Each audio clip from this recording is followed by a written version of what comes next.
My name is Ethan Cole. I'm 32, a software engineer from upstate New York.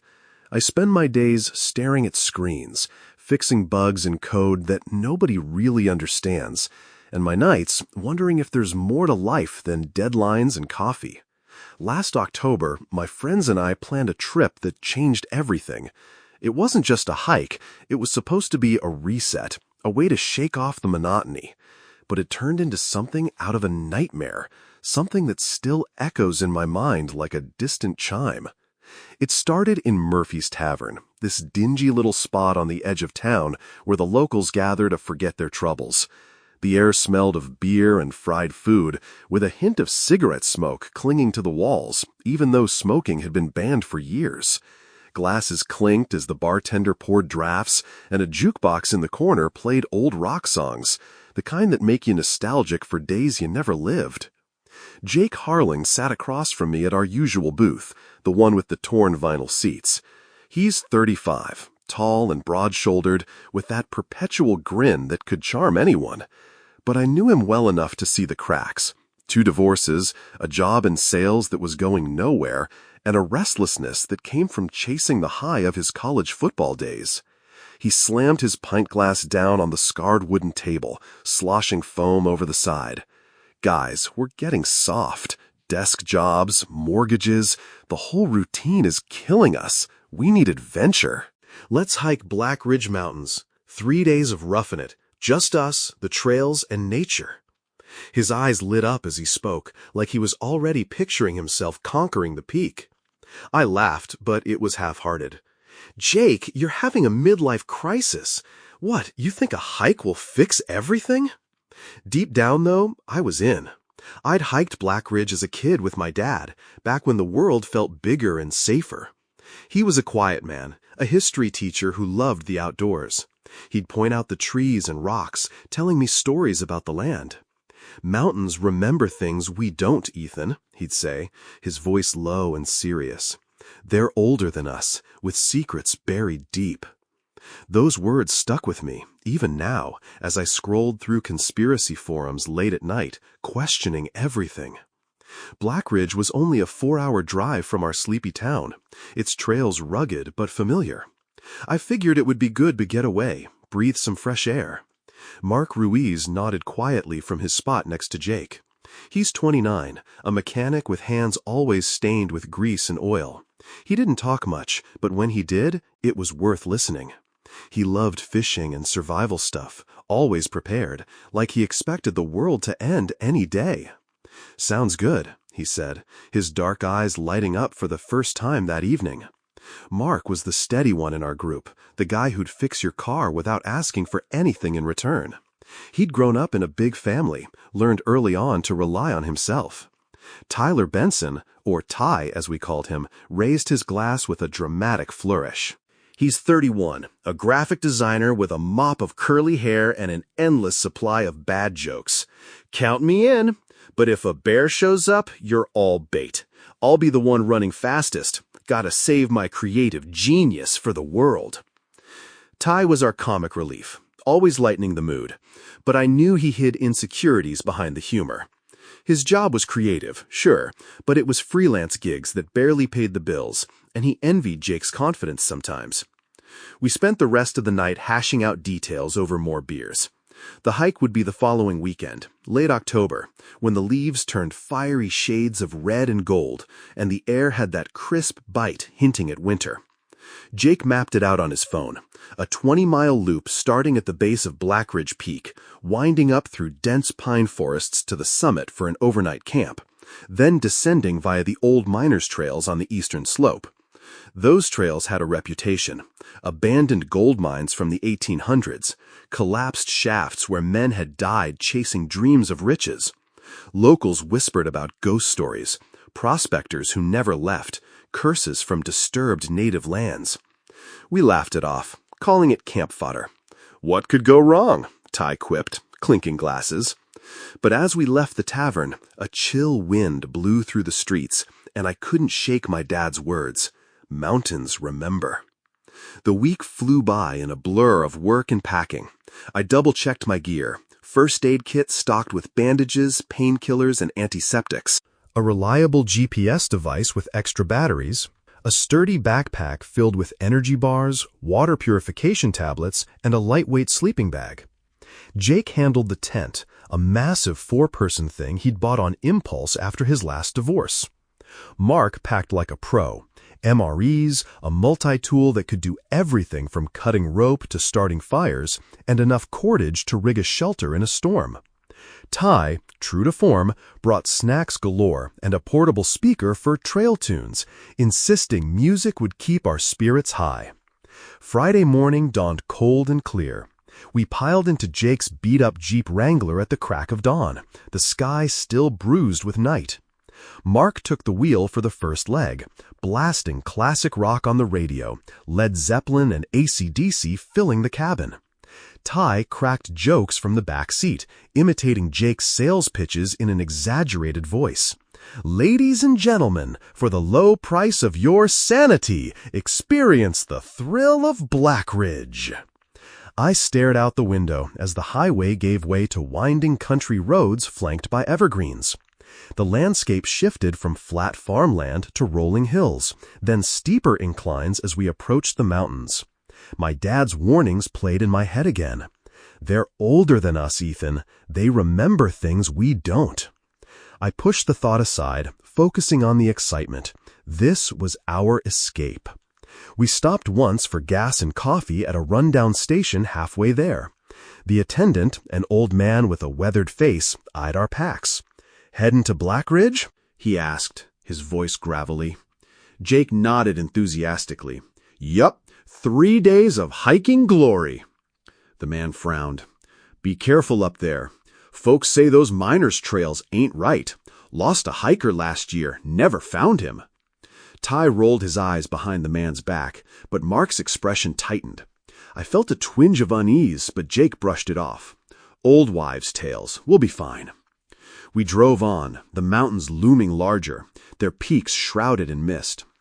We arrived at the trailhead around noon. The parking lot was empty, except for a ranger's truck parked crookedly.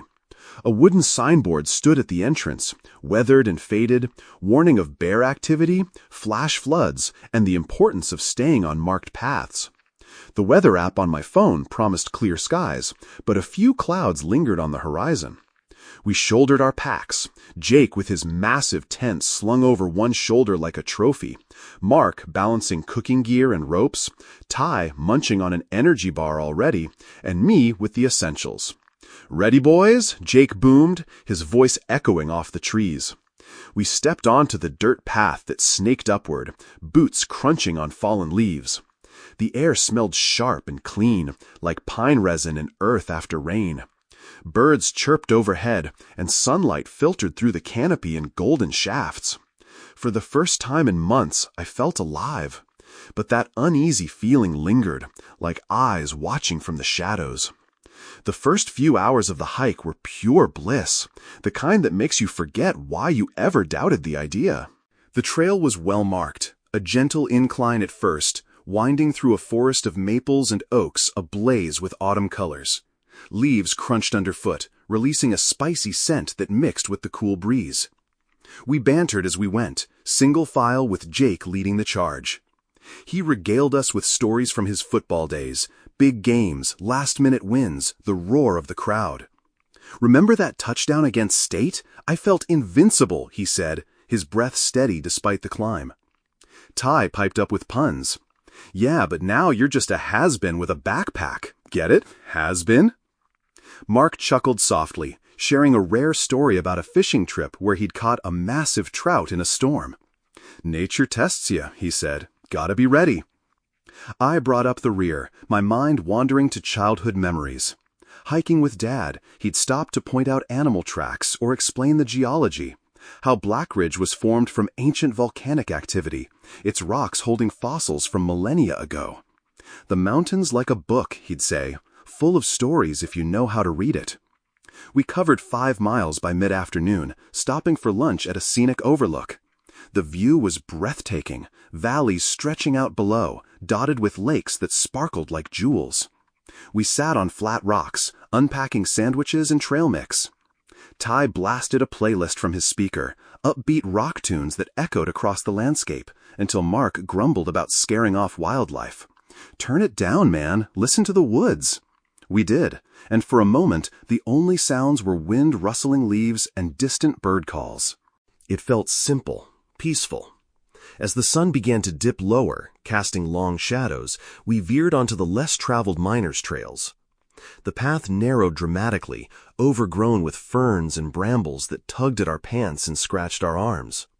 The forest grew denser here, trees twisting upward like ancient guardians, their branches blocking more light. The air turned cooler, damper, with a faint metallic tang that reminded me of old rust. "This is where the gold rush happened back in 1849, I said, recalling that history podcast I'd listened to on the drive. Prospectors flocked here after the California strikes, thinking Blackridge had veins of gold just waiting. Most left empty-handed, broke and bitter. But a few mines went deep, and when they collapsed, they took men with them. Locals say the ground's cursed. Native tribes had burial sites here, and disturbing them brought bad luck." Ty teased me, his voice a bit forced as he pushed through the underbrush. "Ghost stories already, Ethan? Next you'll say there's a headless miner wandering around." Jake laughed, but Mark stayed quiet, his eyes scanning the trail ahead. We hiked in single file now, the path too narrow for side by side. The sounds of the forest changed. Birds fell silent, replaced by the occasional snap of a twig or rustle in the bushes.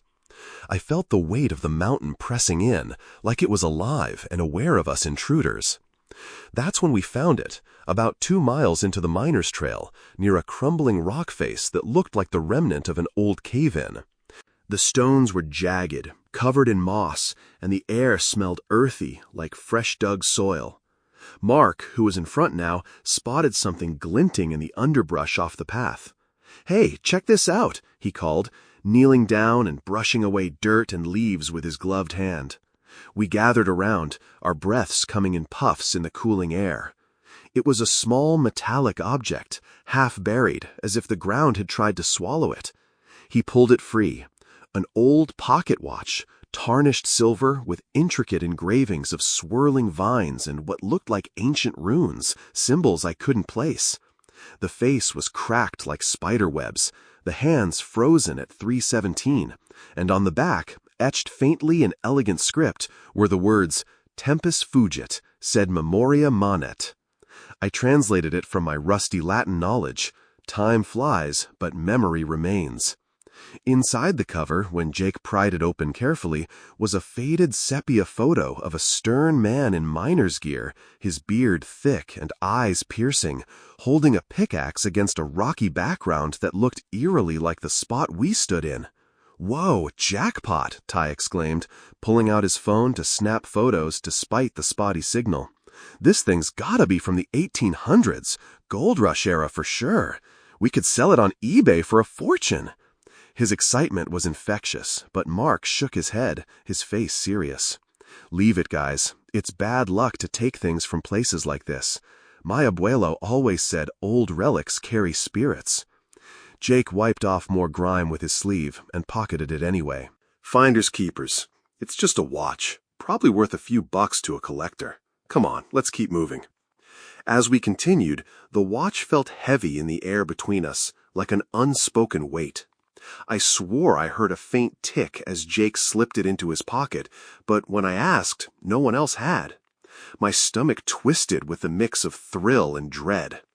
Little did we know, that moment marked the beginning of the end. We pushed on, the trail growing steeper and more treacherous, roots snaking across the path like traps. The sun was setting now, painting the sky in hues of orange and purple, but the forest canopy turned it dim and shadowy. We reached a small clearing near the peak just as dusk fell, the wind whispering through the pines like secrets. Mark set to work building a fire, stacking dry wood he'd gathered along the way into a neat pyramid and igniting it with a flint striker.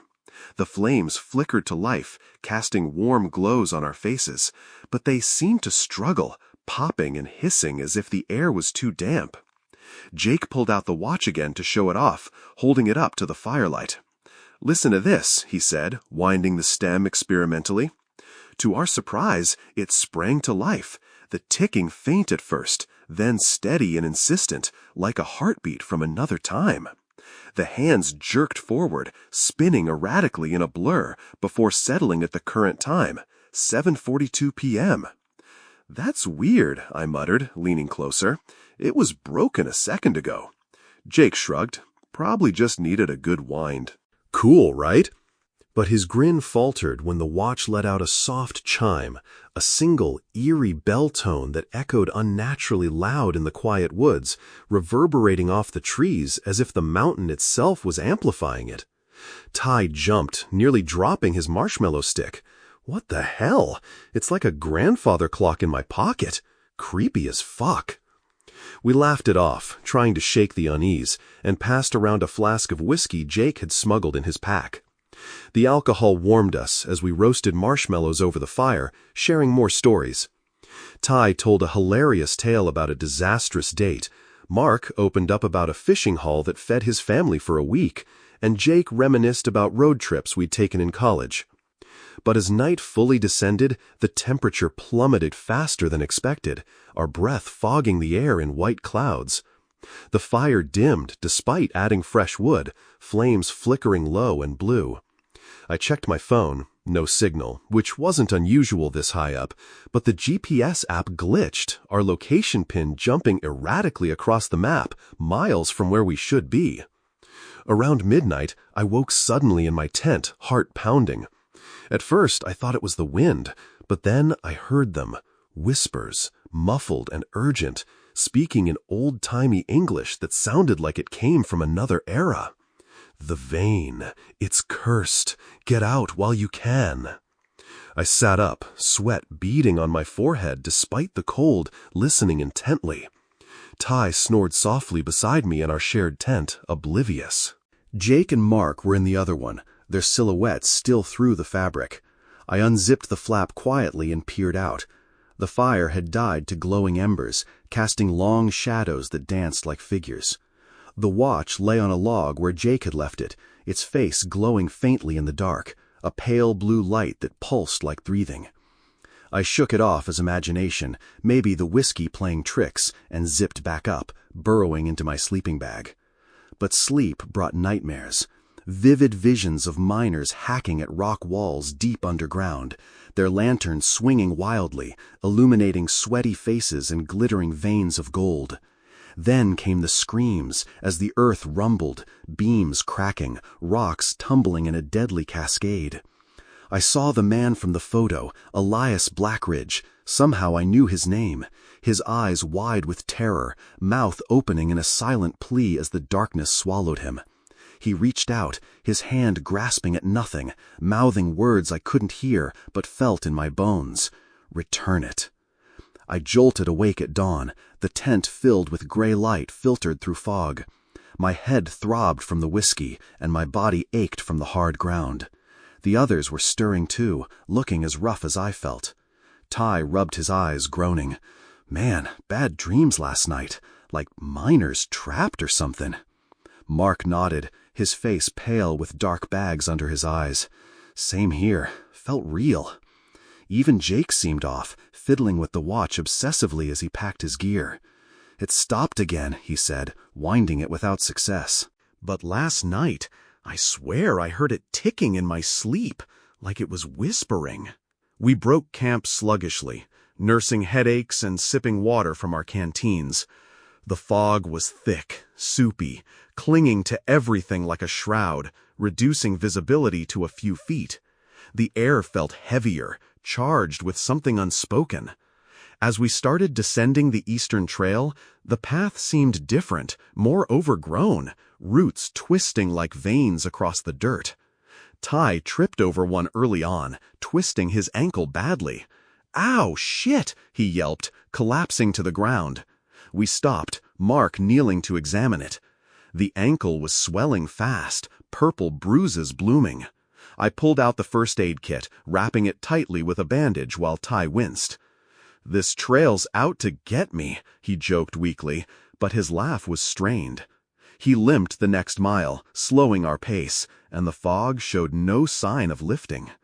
The animals started acting strange then. A deer bolted across our path from the mist, its eyes wild and panicked, as if fleeing an invisible predator. Birds, which had been silent since dawn, remained so, and we heard distant howls that didn't sound like wolves, more like human cries, distorted by the wind and echoes. By noon, we realized we were lost. My GPS still glitched, the screen flickering with impossible readings, pointing us in circles. "This can't be right," I said, frustration mounting as I reset the device for the third time. "We should be halfway down by now. The trail markers are gone." Jake pulled out the watch, his fingers trembling slightly. "Maybe this thing's a compass or something. Let's see." He opened it, and the hands spun wildly again, chiming 3 times in quick succession. The sound reverberated through the fog, louder than before, and suddenly the ground trembled, a minor quake that shook loose rocks from a nearby slope. One clipped Mark's shoulder, tearing his shirt and drawing blood. "What the fuck?" Mark growled, pressing a hand to the wound, blood seeping between his fingers. "That watch, it's bad luck. Toss it, Jake." But Jake clutched it tighter, his eyes defensive. "No way. It's just coincidence. You're all paranoid." The argument started then, tension that had been simmering, boiling over. Ty blamed Jake for leading us off the main trail, his voice sharp with pain from his ankle. "This was your idea, man. Now we're screwed because of your stupid relic." Mark accused Ty of whining too much, his usual calm cracking. "Stop complaining and keep moving." I tried to mediate, suggesting we backtrack, but the fog made it impossible to tell directions. The group dynamic fractured, old resentments bubbling up, Jake's bossiness, Ty's immaturity, Mark's silence that felt like judgment. As the afternoon wore on, the hallucinations crept in. Or were they real? I glimpsed shadows flitting between the trees, figures in tattered clothes carrying pickaxes, their forms dissolving into mist when I blinked. Ty swore he saw a man watching us from a ridge above, his face gaunt and bearded like Elias, but when we looked, there was nothing but rock and fog. Mark found old boot prints circling our impromptu lunch spot, deep, heavy impressions that matched none of our modern hiking boots. "These weren't here before," he said, his voice low. We ate in uneasy silence, the food tasting like ash. Dusk fell early, the sun smothered by clouds and mist.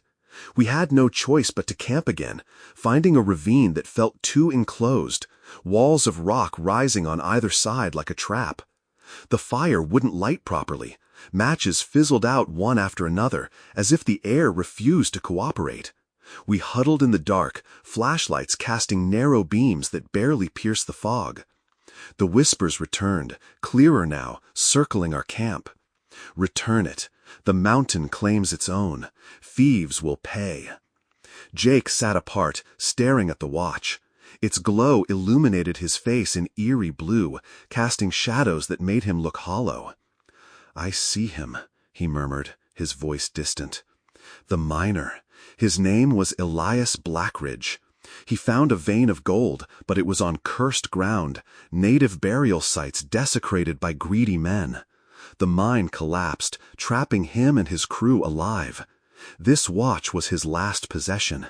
It remembers their pain." "How do you know that?" I demanded, chills racing down my spine like ice water. The others stared at Jake, frozen. "It told me," he said flatly, his eyes glazed over as if in a trance. The watch chimed again, a series of bells that hung in the air, and the fog grew heavier, pressing in like a living thing. A storm was brewing, but not in the sky, in the mountain itself. That night, all hell broke loose. Ty screamed first, thrashing in his sleeping bag inside our tent. "Get them off! The hands! They're grabbing me!" I shook him awake, flashlight beam revealing his arms scratched raw, deep gashes like fingernails had raked his skin. Blood welled up, and he sobbed, "They were pulling me down, into the earth." Mark vanished next. One minute he was stoking the feeble fire, adding the last of our wood. The next, he was gone, his spot empty. We called his name frantically, flashlights sweeping the ravine. Footprints, his boots, led toward a sheer drop-off at the edge, then abruptly stopped, as if he'd been lifted away. "Mark, where are you?" Jake bellowed, but only echoes replied, mocking us with distorted versions of our voices. Panic set in like a wildfire. Ty hobbled as we grabbed our packs and fled down what we thought was the trail, but the path looped impossibly, twisting back on itself, bringing us to the same ravine over and over. Shadows pursued us now, miners' ghosts materializing from the fog, their faces gaunt and accusing, eyes hollow sockets glowing with unearthly light. "You took it," they rasped, voices like grinding stone. "Give it back or join us." Their pickaxes dragged on the ground, sparking against rocks. Jake cracked under the pressure. "It's mine!" he roared, waving the watch like a talisman, its chime ringing out in defiance. But in his frenzy, he slipped on loose gravel near a chasm, tumbling into the darkness below. His scream echoed up, cut short with a sickening thud that made my blood run cold. The watch clattered to the ground at my feet, dropped in his fall. I picked it up without thinking, its metal ice cold yet burning against my palm. Visions flooded my mind. Elias burying the watch in a desperate ritual to contain the curse, warning future fools away. But we had disturbed it, awakened the mountain's wrath. Ty and I ran blindly, terror fueling us through the night. The ghosts closed in, their whispers turning to wails, the fog choking us. Branches whipped our faces, roots tripped us, but we pressed on. At dawn's first light, the forest thinned, and we stumbled out onto the trailhead, collapsing in the parking lot. We were delirious, hypothermic, covered in scratches and bruises. Rangers found us hours later, wrapping us in blankets and calling for medics. They searched for Jake and Mark, combing the trails with dogs and helicopters, but only found bones in an old mine shaft deep in the mountain. Fresh ones mingled with ancient skeletons, as if time had folded in on itself. Officials called it a tragic accident, hikers lost in fog, succumbing to exposure and wild animal attacks. But Ty and I know the truth. He doesn't talk anymore. He sits staring at walls, whispering about ticking clocks and shadows that follow him. Me? I hear it sometimes, in quiet moments at home or work. The chime, faint but insistent, echoing from nowhere. Blackridge remembers. It never forgets. And if you're reading this, stay away. The mountain's waiting, and it knows your name. It always has.